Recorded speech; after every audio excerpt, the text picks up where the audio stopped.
Okay, so hello students. Here you will be learning about a very simple topic, a new and a very simple topic. It's called as the source transformation technique. Okay, so let's discuss what this technique is about. This is a very easy technique. It's very easy to understand, but you might get confused, right? When you're even after understanding also, there might be a time where you might get confused. So let's look what the simple theorem it is. Okay, here this theorem states that what is source transformation technique? It is a technique that can be used to convert a circuit with a voltage source into a circuit with a current source. That means if you want to convert a voltage source into a current source, if you want to convert a network having a voltage source into a network having a current source, then you use the source transformation technique. And what is this technique basically defined is that a voltage source in series with a resistor is equivalent to a current source in parallel to the same resistor. This is the meaning of source transformation technique. That is, a voltage source in series with a resistor is equal to a current source in parallel to that same resistor.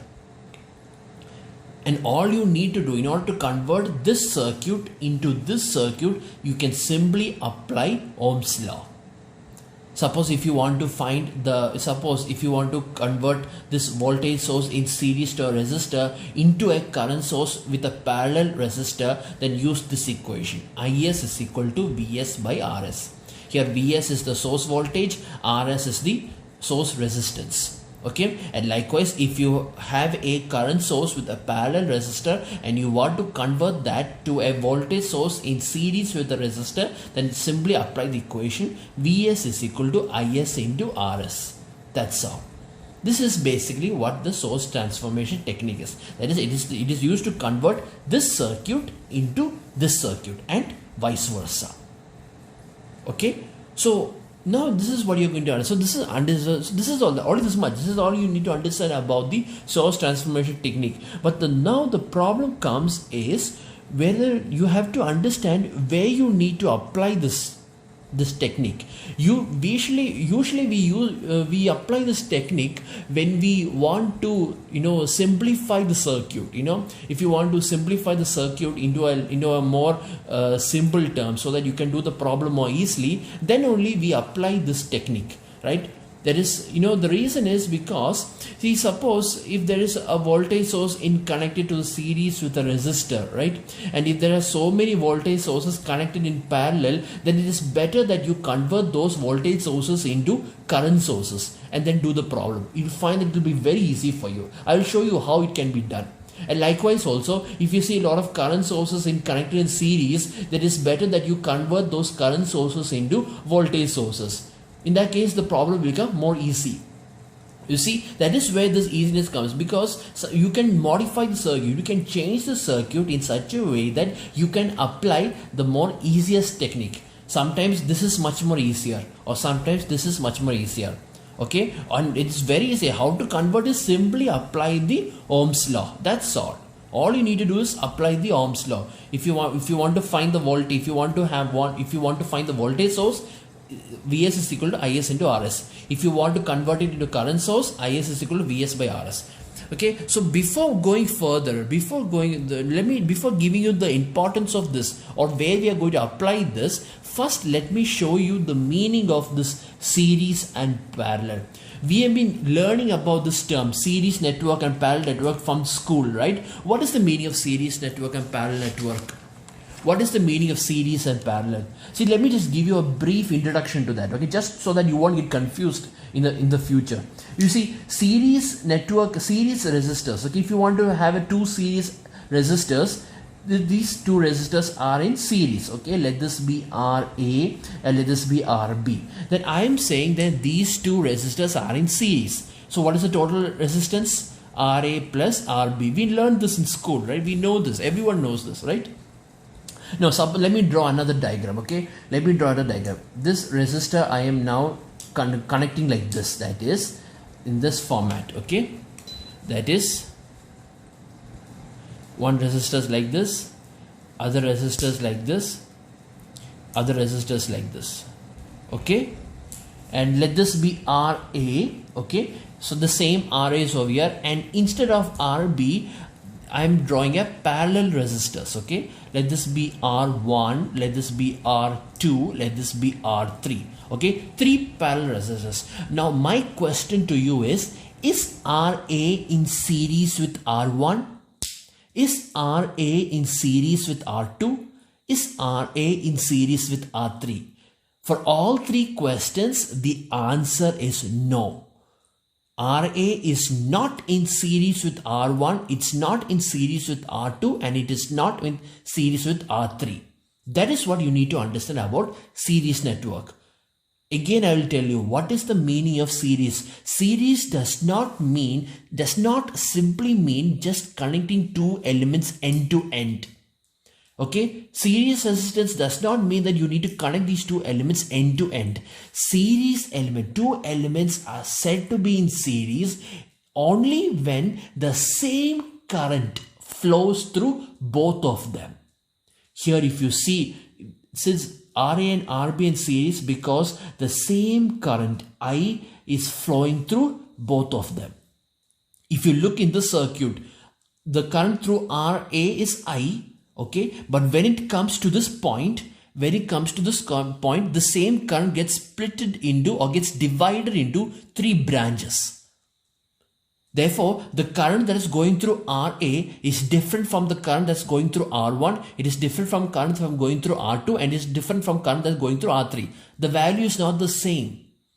You see, that is what you need to understand. So series elements, 2 elements are said to be in series if the same current flows through that element. That is the meaning of series network. This is what you need to understand about series. That is the meaning of this term series. A voltage source in series with a resistor.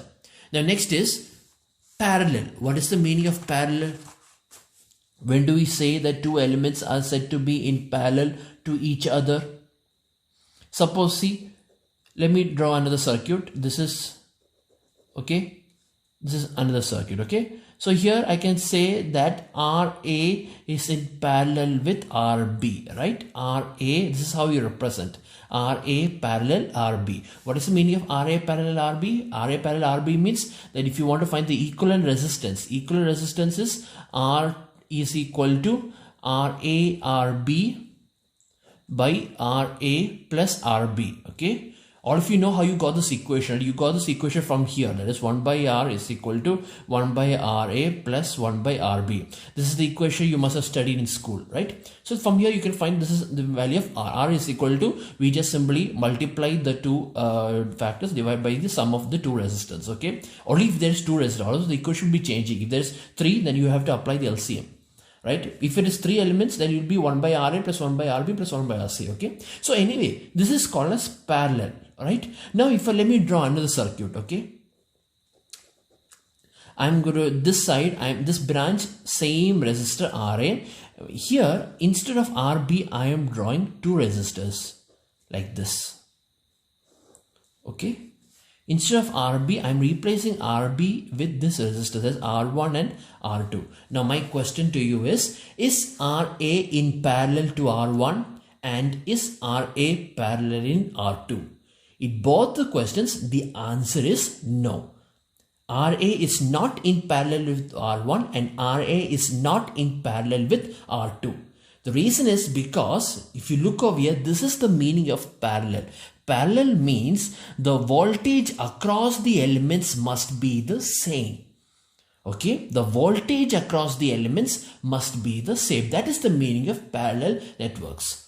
So here RA and RB are parallel because the voltage across RA is equal to the voltage across the RB. Here, if you look in the circuit, the voltage across RA is different from the voltage across R1 and voltage across R2. Because if I'm saying that this RB is equivalent to R1 and R2, then the voltage across RB is now divided among voltage across R1 and voltage across R2. It's being partitioned. It's being divided. Right? The same voltage across RB is now divided across R1 and R2. So therefore, the voltage across R1 and R2 is lesser. You see? So that's why it's not equivalent to voltage across RA. That is what you need to understand. So this is what is the meaning of series network and parallel network. Series network means the same current must flow through the all the elements. And for parallel network means the voltage across each elements are equal, or same voltages across all the elements. That's the meaning of parallel network. Okay, so this is the so here now I'll tell you now. I hope you have understood the meaning of series network and parallel network. So now let me give you, or let me explain to you, where are we using this technique, source transformation technique. That is, source transformation technique, basically the reason why, like I said before, if your source transformation technique, this element, right, this voltage source in series with a resistor, it is always convenient if you use this element in a series circuit or in a network having only series elements. In that case, it's always preferable that you have a voltage source in series with a resistor. See, the reason is because you see, suppose, let me draw a diagram here. This is one voltage source over here, okay, and this is a resistor, okay, and this is another voltage source, this is another voltage source, okay, all this are in series, right? This is another voltage source, okay, like this. I'm drawing a number of voltage sources. All right, let this voltage source be let this be 10 volt, okay, 10 volt. Let this voltage source be 5 volt, okay. Let this voltage source be how much? 7 volt. And let this voltage source be 3 volt, okay. Okay, I'm just drawing a series element, okay. All this are in series. So in that case, let me ask you one thing: how can you add all these voltage sources? That is one thing about this voltage sources. All voltage sources connected in series can be added or subtracted together, right? Depending on the position of how they are placed, we can add or subtract the voltage sources that are connected in series. So look over here. You can see that this 10 volt, this 5 volt, this 7 volt, this 3 volt, all are in series. Why I'm saying they are in series is because the same current is passing through all these voltage sources. That is why the same current is passing through all these voltage sources. This 10 volt, 5 volt, 7 volt and 3 volt. So tell me, what is the total voltage source over here? The total voltage source.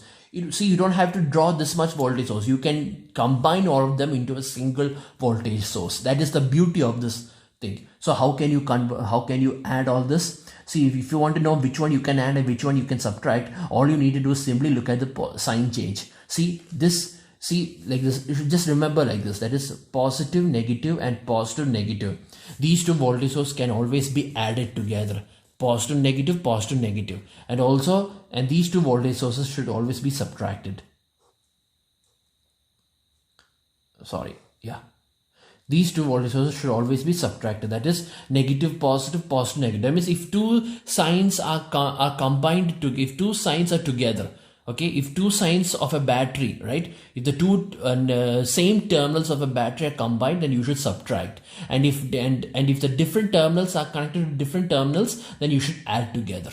Okay, or in other words, let me give you another explanation of how you should add or subtract. You see, like I said before, you apply the same technique that I studied, that I taught you in the mesh analysis or node analysis. See, suppose if you are giving a current over here, okay, this 10 volt is generating a current, okay. If this 10 volt is generating a current, this current will be flowing in this direction, right, because this is the positive terminal. So and this current is flowing through here, and this current is flowing through here. This 5 volt current is flowing in this direction, right.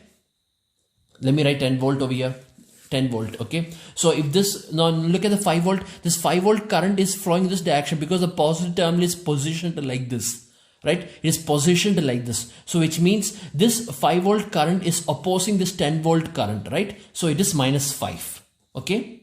Now, like I said, this current is now flowing through here. Now what about the 7 volt? Is it opposing or supporting this 10 volt? Check if the 7 volt is opposing or supporting. You see, the current direction of 10 volt is like this, right? The current direction going up and then it is going right. And look at the direction of the 7 volts battery. The current of 7 volt battery, that is also in the same direction as this current. See, both of them, this 10 volt and the 7 volt are flowing in the same direction, or the 7 volt positive terminal is also supporting this current. So it is plus 7. Okay. Now what about this 3 volt? This 3 volt positive terminal is like this. That is, the current is generated in this direction because the positive terminal are placed like this, right? It is placed opposite to each other. So therefore, this 3 volt is also opposing this 10 volt. which means, in other words, this 10 volt and 7 volt are supporting the current, whereas this 5 volt and 3 volt are opposing the current, right? So therefore, what is the total voltage source? 10 minus 5, 5 plus 7, 12, 12 minus 3 is 9. So therefore, the total value is 9. Okay? Understood? This is what it means, 9 volt. Or in other words, this entire circuit can be replaced by a single 9 volt battery with a resistor.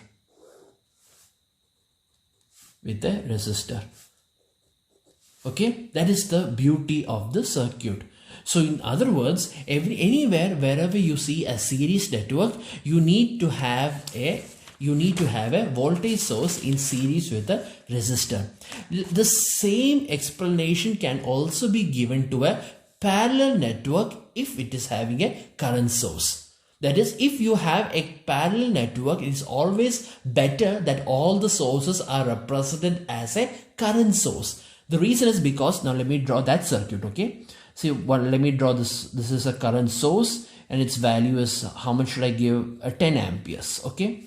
And in series, it has a resistor, okay? Forget that resistor, right? Let it be a resistor, okay, fine.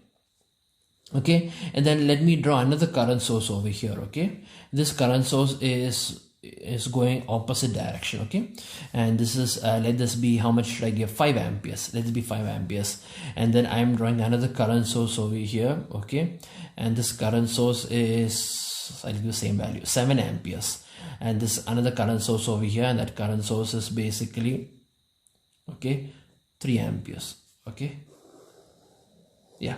Let me take another example. This is one example, okay? You can forget this resistor because wherever you place the resistor, same effect, because all this junction are the same, right? This is a single junction. This is also a single junction. So where you place this resistor is not a matter. Doesn't matter. I just want you all to concentrate on the current sources, just like how you concentrate on the voltage sources. Here for parallel network, I want you all to simply look at the current source. Okay, so if you see this kind of a current source anywhere, you see these current sources are connected in parallel, right? So if you see a current source in this manner, immediately you need to understand that you can add or subtract the current sources that are connected in parallel.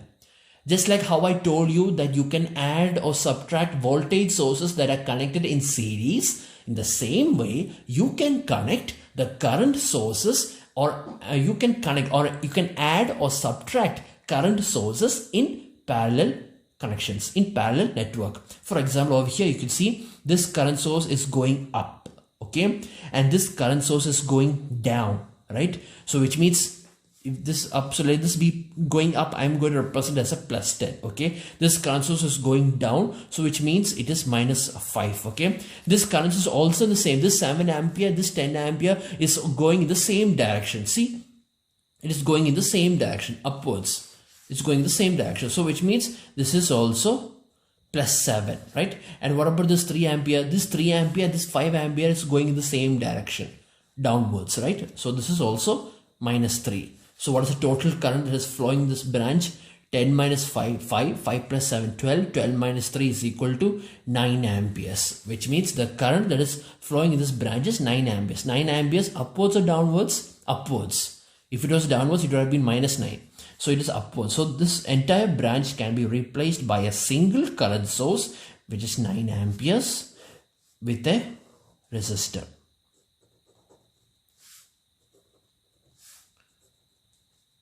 Okay, this is where you apply the source transformation technique. Okay, that is, whenever you see a series voltage sources, don't hesitate to add them together, and wherever you see a current sources in parallel, don't hesitate to add them together.